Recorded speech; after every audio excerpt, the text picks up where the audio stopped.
to love themselves. They've never really had like a foundation.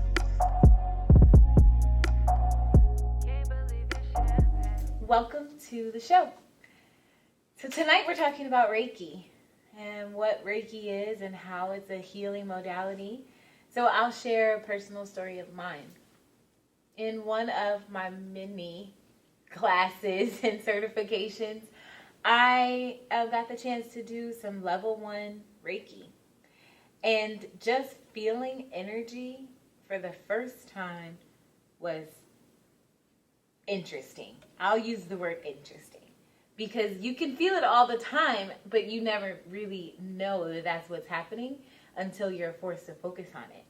So they did something where we rubbed our hands together, like we're gonna, start some heat with our palms, and then pull the palms apart and see if we could feel the heat still trapped in between the palm space. That is energy. And so we learned that we could take our hands and place them anywhere on the body or, around your body and kind of feel it. And that's how you learn how to be a practitioner. So they said, I didn't take Reiki too much further than that particular class. But what I took away from it was that energy is everywhere. And we can tap into it, or we can just mosey right along and just be a part of it. But the people who take the time to learn that modality and really hone into themselves enough that they can differentiate others' energy from their own is something very, very special. So I'll just talk about a couple of things. And the first is, what is Reiki? How is it defined? Reiki is a holistic, natural healing modality. Why Reiki? Because it's safe. And again, it's natural and healing. For most Reiki sessions, you are not even actually physically touched by I'll use the word practitioner for now. We'll see if they can be called something else. The benefits of Reiki, it heals the body, mind, and emotions. And I think that that's partly because you just have to lean into the energy field and be able to feel it. The results, it can relieve pain, calm your emotions, improve your mind, body, and more. Treatment is channeled energy or channeled healing energy absorbed in mental and physical body. We'll use quotation marks for treatment. It's really a session where you can be open and vulnerable in a safe space, if it's the right space. Who needs it? Well, it heals stress, worry, emotional upsets, and physical aches and pains, and even some dis-ease. You put that in 2 parts. So who needs it? I don't know. That touches on everybody that I personally come into contact with, as well as my own self. And yes, I know I said my own self, but I know I need it and have needed it along this pathway just to be able to clear my mind. And when you see someone who does this, if they're living the life or if they're walking the talk, not just talking it, you'll be able to tell the difference too. Some Reiki principles or precepts, and a precept is just a general rule intended to regulate your behavior or thought. So it's much like, it's a synonym for principle. Some of those are, I will not worry. I will be grateful. I will be kind to every living being. I will do my work honestly. I will not be angry. And then you take those precepts or principles and you apply them just for today. But you do that every single day. That's the challenge. For me, anyway. Being a spiritual being, having a human experience, as we all are, We have to navigate those emotions and the things that we come up against. So having a set of principles or precepts that we can look back to or back at is always helpful. And I'll just say, after you meet my guest, I'm sure you'll want to book a healing session. So I am so excited to introduce one of my favorite people who also happens to be an amazing Reiki practitioner. Cannot wait to find out how Reiki transformed her life and how she uses Reiki and the practice on others. Without further ado, I want to talk to Miss Ashley Childs from Blue Soil Inc. And I want to know, who's Ashley Childs? Hi. Hi, I'm Ashley Childs of Blue Soil Energy Healing, and I am happy to be here with Free Spirit Tiffany to talk about the beautiful modality of energy healing. Reiki is an ancient practice of stabilizing your energetic field so that it can naturally flow into alignment with your higher self. We all have an energetic body that has responsibilities and mechanisms for how we cultivate and create things in the world. And what I do as a Reiki practitioner is support your natural energetic alignment by just holding space and helping be a conduit for you to make the internal transformation that you need to make. Ooh, that was a $2 word. A conduit. Okay, how did you find Reiki? Actually, I think I found it as a kid. My father is an outdoorsman. He was always like fishing, hunting, or whatever. So whatever occasion it was, Christmas, Thanksgiving, birthday, honor roll, super honor roll, Father's Day, we were outside. I wasn't a fan of fishing or hunting. I would just always find like a little nook outdoors and just sit there and listen. So it became like a thing of solitude for me. I would go on the trips with him just so I could just hear everything in the background. I always felt very calm whenever I was outdoor, because I am a middle child and I come from a big family, right? So that means somebody has to be weird. I, by default, was the weird person. So, And we're grateful for that. yes, I, by default, was the weird person. I've always kept to myself simply because I could always feel everything around me. My parents used to think I was just hypersensitive and a crybaby, but that wasn't the truth. I always understood how I felt. So taking those trips with my dad gave me a way to just completely relax and just hear like how great it was to be able to spend time by yourself, or just hear different things, to where when I went back to school the following week, I wouldn't be influenced by negative things, or I wouldn't want to just mesh myself into somebody else's identity. And also my grandmother was like a farmer, so she always had us in the soil, always had us in the garden, and it was a therapeutic thing for her, and that transferred down to us. So anytime I would be upset, or anytime I wasn't having like an ultimate experience of peace, I just knew to go outside.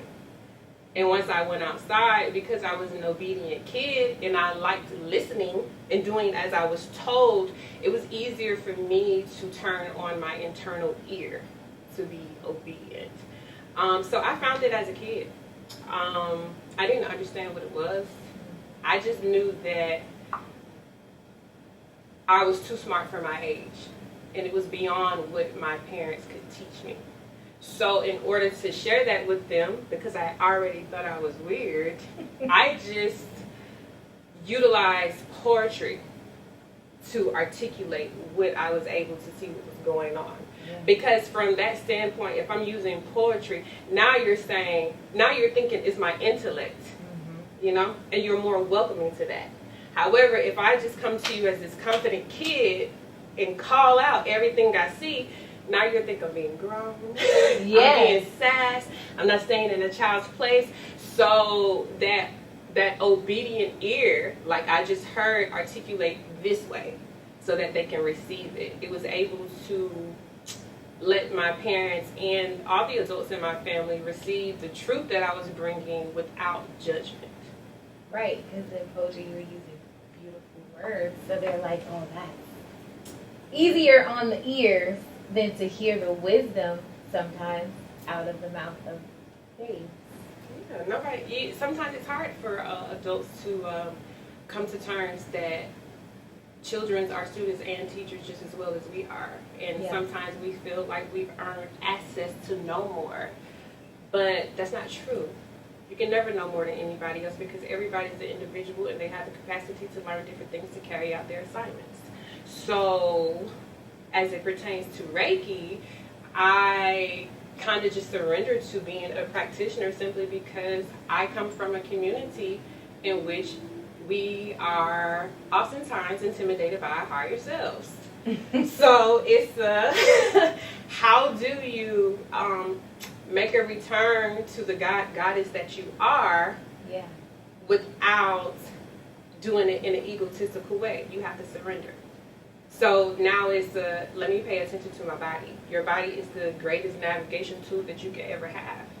You know, the moment you put something in your body that doesn't feel authentic, you're going to get a reaction. The moment you're around people who may not have your best interest in heart, you're going to get a reaction. The moment that you're around something, and if you choose to not seize the moment, you're going to miss out on it. You can feel that. Our body is an indicator of all those things. So I feel like Reiki is a great modality to support somebody with getting in touch with their with the totality of who they are without asking them to do so. Because once you ask somebody to start undressing themselves, they're going to want to put on more layers. However, if they come and get on your table, they know it's something that they want to let go of. So at that point, they're more open to just going with the flow.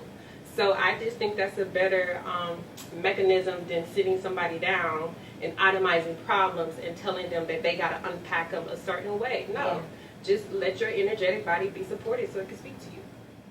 That was a lot of powerful things you just said. So I also agree about the body being a way that you can really measure what's going on, but it's about paying attention to that. So how do we, if I were to come to you and get a Reiki session, what does that look like? How do I get in touch with what I'm feeling, and how do you get me there? When somebody comes to me for a Reiki session, within the initial conversation, I can already tell what they need. Simply because I understand my ability to nurture, right? I'm a woman. And I want to magnify my feminine energy, which means that I can't come to a person and try to analyze what you have going on. I'm not going to ask you to roll off your conditions, because that's going to activate my logical mind. That's going to put me to a point to where I want to fix something rather than nurture something. So I just show up and just embrace the person so that I can pick up on their energetic field. After that, then there may be, I hardly ever ask questions. I may do like a really quick energetic scan over their body and point out certain things, and once I get confirmation, okay, this is what I'm going to work on. But for me, I'm the type of practitioner, I don't think it's fair to give you an itemization of anything. So I'm not going to have a verbal assessment with you, because I don't know how you're going to internalize those things that you just revealed to me. Right. And I need you to be, I need you to feel safe enough with me to trust me, to support you the best that I see fit to support you. So in the initial Reiki session, I just let the person just to get to know me. And I let everybody know, you don't have to work with me. You know, if it feels like I resonate with you, then we could go ahead and do it. But at the same time, I don't want you feeling like you need something to where it's, let me just get this because she got something that I need.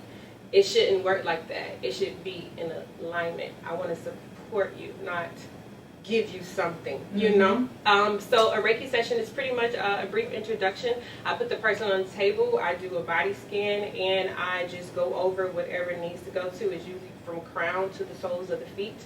Sometimes we do posterior and superior positions. Sometimes it can be in the chair or whatnot. But after the session, I then talk to the person about everything that came up, and that's the most beautiful part of the session to me. Yeah. Because everything that comes up, you can see them. Once I articulate, okay, this is what I feel, this is what you have going on, I always get instant confirmation. And the moment I get that instant confirmation, I always get to see that person release. Oh, nice. So for me, the person, that stream flow of tears, or, you know, the dissension of their shoulders, that lets me know that they received the intention of the session. And more importantly than them receiving the intention of the session, they received their ability to be able to nurture themselves, because they had confirmation that everything that they were feeling, somebody else was able to articulate it. So now they can't hide from it. Right. But you don't want to, because it was just nurtured. So that's why I don't like the itemization thing, because again, we don't know how people internalize things. True. And I don't ever want anybody to feel like something is wrong. And that's the whole point of Reiki. It puts your body in a state of constant surrender, or energetic surrender, so that you can receive the downloads, the guidance, and the inspiration and alignment that is meant for you. But just like I did as a child, you have to be willing to listen. Yes. And activate your ear of obedience. And what that pretty much means is you have to be able to listen beyond what your ear hears.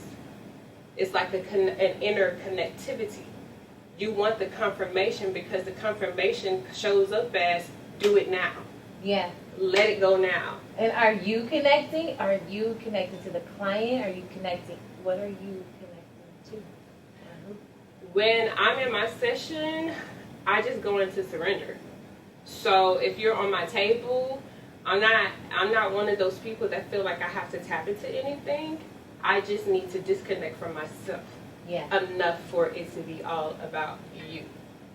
Wow. So if anything, I don't connect to anything. I just ground myself so that I can be the supporter that I know that I need to be in the moment.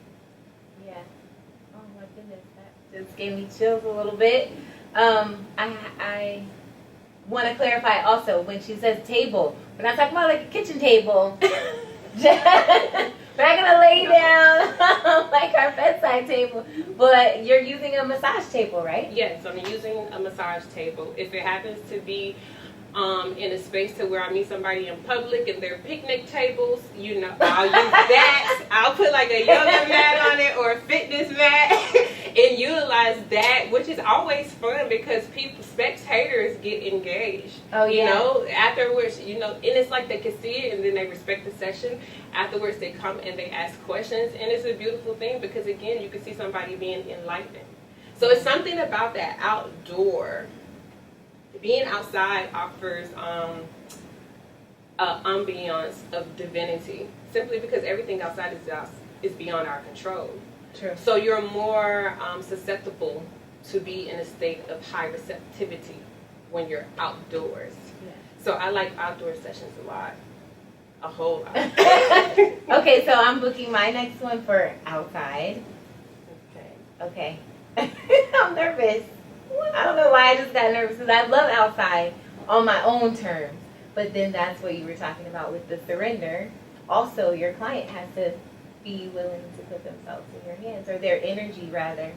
And so is this hands-on?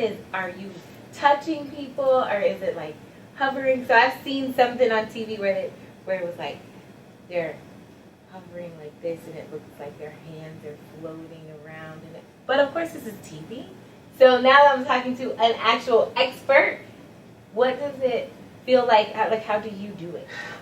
There is hovering. It should always start off with grounding, though. Okay. Like at the soles of your feet, like the crown of your head. But there is hovering. Simply because you can feel anything. Anything that has an electrical pulse, you can feel it. Just as I put my hand over this microphone, I can feel it. Just as there are trees outside and I go up against it, I can feel it. If there's a socket, I can feel it. So there is a slight cupping in your hand to which you hover over the body.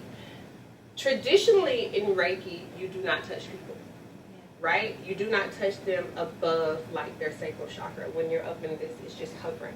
When you get down to like their knees and whatever, you're grounding them, you can touch them. However, I touch during my Reiki sessions simply because Reiki, I came upon Reiki after already connecting with the muscular tissues, you know, of someone and being able to tap into what needs to be moved out. So I touch people during my Reiki session. Awesome. If it's necessary, I will go ahead and do it. But for the most part, there is a hovering. There are sensations you will get in your hand to let you know what is going on. It may be warm. It may feel like static electricity. It may feel extremely cold. It may get numb. It may get so many different things. But that lets you know the type of state that that energy point is in, whether it's closed, whether it's underdeveloped, whether it's blocked, whether it's scattered, you can feel it.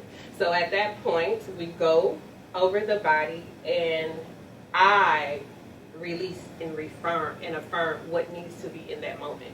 Yeah. Typically, if I'm in a session and releasing and affirming for somebody, after the session, they tell me that they felt what I was releasing and affirming for them. So it's not necessarily a conversation, I'm going to do this for you, because once you trust me, you trust me. But after the fact, and you tell me what your experience was, that just lets me know that everything was just in pure divine alignment. You know, because again, you're being supported and not told what to do. Yeah. So with the Reiki, back up, as far as turning to the touch. Yeah, so that's why I do Reiki massages. Okay. So that we can open up your energetic field and then follow up with the massage to move out whatever needs to be moved out. So that you can have that immediate energy healing. So when anything leaves your body, you're able to pay. When something leaves your body, and if you're already in a state of attentiveness, you're able to see what has worked, what won't work, and what you need to continue to do to work things out for yourself. So I think Reiki is something that we need to get more familiar with. And I think in our culture of being Black Americans, I think that we separate from we don't know what our culture is. You know, so if at anything as a Black American or as a Black person, you have to understand the things that we're inspired by. We're soulful people, right? We're great hosts of positive, high vibrational energy. This is why we can dance. And outside of dancing, this is why, you know, some of the musical greats, as far as Beethoven and all these other things that have been disguised all these years as white men. This is why we're able to have so many points in history that people want to eradicate or cover up simply because we're beings that just create at a higher vibration. And it's hard for an average person who does not understand the intricate details of our soul DNA. They can't understand why we're so masterful. So as it pertains to Reiki, you have to, or we as Black people need to look at ourselves as master boards of high vibration of creativity, because what you feel on the inside is ultimately going to co-create your reality. So just as if you were going to produce a beat, do some cute choreography, write a story, prepare a meal, if you don't feel right, if you don't feel inspired by love, it's not going to come out right. So we have to think about ourselves like that every single day. There is no reason for us to get in a haste or anxious about anything or try to micromanage any detail in our life if we understand that we're master boards of high creativity and vibration. We just need to detach from everything that keeps us from moving in the flow of being our greater selves. So we need Reiki every day so we can make a return to the greatness of who we are. There are soul contracts made before we get here. So you have to detach from the energy that wasn't originally instilled into you, that wasn't a part of your mission, that wasn't a part of your assignment, so that you can stay in the flow of your own ascension. I love that you just touched on soul contracts, because that is next. And well, had I known you were going to bring that up, I might have planned better. But it's okay. So why don't you also tell us, how can we know if we have a blockage? How do I know that I need Reiki? I mean, obviously everybody needs Reiki based on what you just said to help us to wake up. consciously, unconsciously, and collectively. But how do I know in my own body, listening to this show or watching it, how do I know that I have a blockage? I think everybody knows that they have blockage when they try to fix something inside of themselves. Simply because if there was not any blockage, you wouldn't try to fix anything inside of you. So when a person gets to a point to where if you want something and you can't find peace within yourself with just saying, I want this, and trusting the process for it to show up, you got a lot of blockage in you. Whether that's, I want to go to the store, and you start making all these excuses.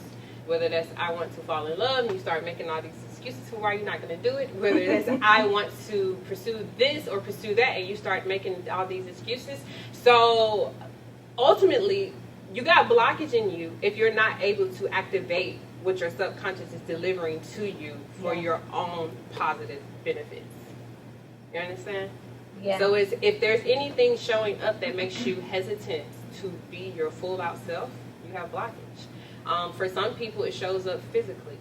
As it shows up as physical ailments. Some people who have heart chakra blockage may have congestive heart failure, or they may have high blood pressure, or they may have very tight hip joints. They may have limited flexibility and range of motion as it pertains to their hip joints. Or they might always feel so emotional to where they feel like they're not being considered. A person with crown chakra blockage is always going to think everything over. You know, I don't know what to do with myself other than think. Somebody could be sitting there drenched in tears and you refuse to hug them simply because you're trying to think about what to say to them. You're trying to think about what they need and you're not showing up. You're not being present in the moment. So blockage is anything that keeps you from being present. Yeah. And that's why we have to know, like, who we are individually. Am I a nurturer? Am I a supporter? Am I a listener? Am I a motivator? You know, you have to know these different things because when somebody is shedding their blockage in front of you, you need to stand in. Mm-hmm. You know, you need to stand in. But if you don't know that you need to stand in, somebody could be shedding their blockage in front of you and you want to support them, but you're thinking about it, you're processing it, and you don't miss the mark. Now they don't trust you. Wow. That's big. So do you feel like, have you run into that with any other practitioners that you've worked with, or what's been your personal experience Reiki? When you say have I run into that with other practitioners, do you mind elaborating? Sure.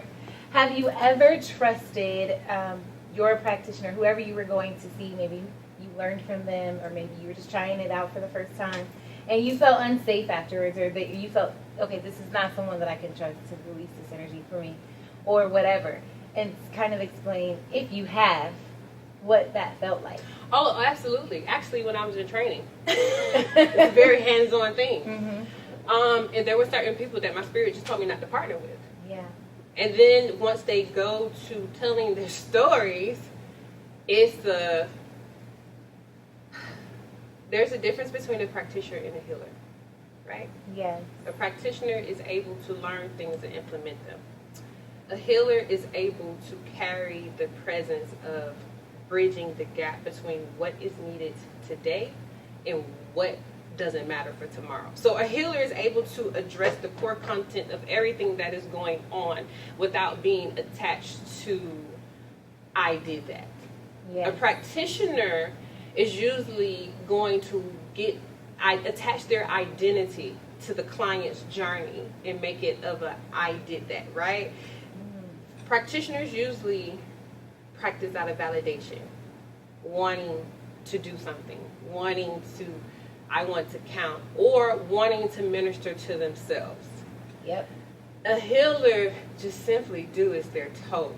So when I was in training in class with so many wonderful people, my spirit just let me know certain people I could not work with hands-on in that moment, because when some of them got to tell their story, there was a lot of ego not shed.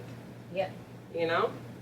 So anything that I do, I'm not doing it to you because I'm so masterful and I'm so powerful. I mean, I am, but that's not why I'm servicing you.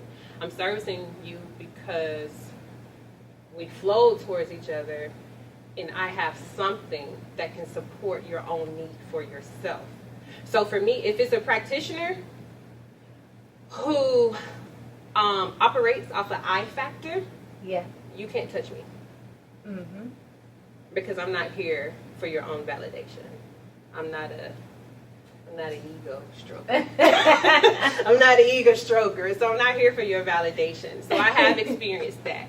And actually my Reiki master has kind of been the only person that I've revisited when it comes to certain things. As a matter of fact, I had to revisit her when it came to grieving recently. Simply because I know that she lives in a state of surrender. Yeah.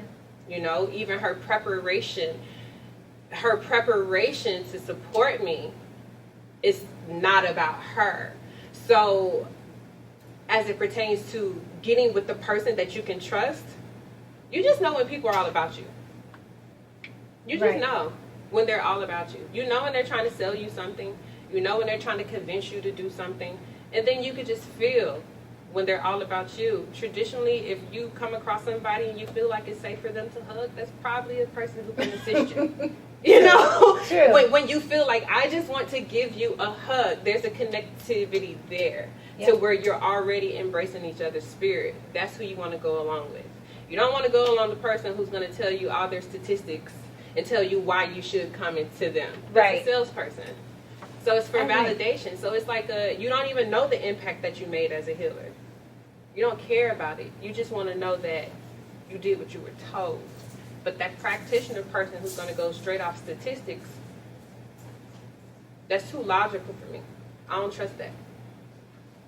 I also go with feelings because same. I've been in a room with people that I'm like, that person is not going to be who I'm going to work with. Thank you very much. But it's paying attention to that. It's all full circle. Everything you're saying makes complete and perfect sense. And I want to know, how does one become a Reiki practitioner? Well, that was like a lot. You just needed to breathe on that one. I think one can become, because I've had this conversation with other people who've wanted to pursue it. And I don't feel like you should become what you need. I feel like you should become what you already are. Yes. So if you already have a spirit of high resolution, if you already have a spirit of neutralization, if you already have a spirit of stability, if you already have a spirit of being a team player without having to have notoriety, you probably would be on a path to being a Reiki person, you know, an energy person. But there are some people who want to do Reiki, and the first thing I ask them is, when's the last time you've been bullied by your thoughts? Right? Right. Because if you get bullied by your thoughts, this ain't for you. That's not it. Because if you're bullied by your thoughts, that means you don't know how to surrender. So how can you support somebody else's energetic surrender if you're sitting here being overcritical or being limited by your own thoughts? Thus, one of the people that I would ask to do their own healing and stop trying to share. Yes. You know, so it's you just listen. It's not, I think when it pertains to energy healing, it's not a hobby. Because when you try it, people not going to mess with you if it's not a part of you. Yeah. You know? There's a glow there's a natural glow that you have all over your aura field when you're supposed to be an energy worker. But if you are just now waking up and you got to figure out how to get the dullness out your face, it ain't your time, baby. You know, it's just not your time. It's not anything you have to think about. It's just something you just accept. I love that you put it that way. Which is why you're here. I mean, as soon as you talk to you, whoever these people are that are going to book with you because they need you, you understand, okay, I'm going to get exactly what I need the way I need it. And it's not going to be filtered. It's not going to be sugar-coated, you know. Not that it's not given with love, because everything that you just said was given with love. But I understood from that, if I'm still on my journey, I don't need to try to become a Reiki practitioner. I need to go see one. Yeah. Yeah. Or either turn on your internal ears so you could figure out what you're here for. Yeah. You may be attracted to being a Reiki practitioner, but what if you're supposed to be a master cosmetologist to help empower people? Like, you have to know who you are at the core, Yeah. so you can know how you can contribute. Because if not, you're not going to be in alignment with people. And most of all, you won't be in alignment with yourself. Right. So then you'll continue to get, I love the way you put that, bullied by your thoughts. Yep. And this is how you come up with these healers who keep reinventing themselves every 6 to 10 months. Mm-hmm. You can't find the flow system because they're not in alignment. So it's let me try to figure out what works, what makes me marketable, what makes me seen, what makes me all of these things. I really don't market to everybody because I don't have to. Right. You know what I'm saying? Most of my stuff, I'm not a marketer. But if you see me, if we come across paths, or I'll share as much as possible with you. But I don't think that energy healing is something that can be put in a box to where you can streamline it to people so that they can receive it the way that you want to. It Right. doesn't work. Energy, everything is energy. Yeah. So you would just be condensing too much of the practice to try to appeal to anybody. So you got practitioners who are trying to appeal to you. They're praying. P-R-E-Y. They're preying upon you Yeah. simply because lower vibrations and higher vibrations both can see a blueprint to your path. But you have to be aware of who can serve you. A lower vibrational therapist is going to be able to see all the wrongs, you know? I only see your higher self. So even if you feel like you're not the best person, you don't get to come to me and project that because it's just going to be severed. Like, I don't have room to see that. Yeah. Like, there's absolutely no room to see that. So those lower vibrations are instantly severed when I go into a session with somebody, simply because my own practice of covering and protection won't allow it around me. So if I'm servicing somebody, we are getting into alignment with your higher self. Yeah. I love that. Woo. Okay, I'm breathing. Thank you, Ashley, so much for coming today and sharing Reiki with us. Well, what Reiki is. And your gift is immeasurable. The first time you did a reading on me, I was like, And then I was like, dang, she's so right. Jeez, she's so freaking right. But I will drop all of your links and schedules and all the things, and I'm going to plug for you that you also do energy teas, you do balancing tonics, you do readings that it doesn't have to be in person, you do distance stuff. So even if you're in New York or California or Arizona or where, Timbuktu, you can be reached. Yeah, we can be reached because energy is everywhere. Yeah. Energy is everywhere. So yeah, I'm available for in-person, over the phone, distance sessions. You could come to the Fitness Collective to see us. You can bring your whole family for Reiki healing if you want. Yes. So yeah. Thank you. You're welcome. So no matter who you are or where you are, we can all use a little Reiki in our lives. Let's get to learn more about it. Read the article from essence.com. Maybe book a session with Ashley. We'll drop all of those links for you. And we will leave the show today with a quote from one of the greats. Dearly beloved, we are gathered here today to get through this thing called life. So thank you, Prince Rogers Nelson, the purple one, for that. And until next time, continue to vibrate higher.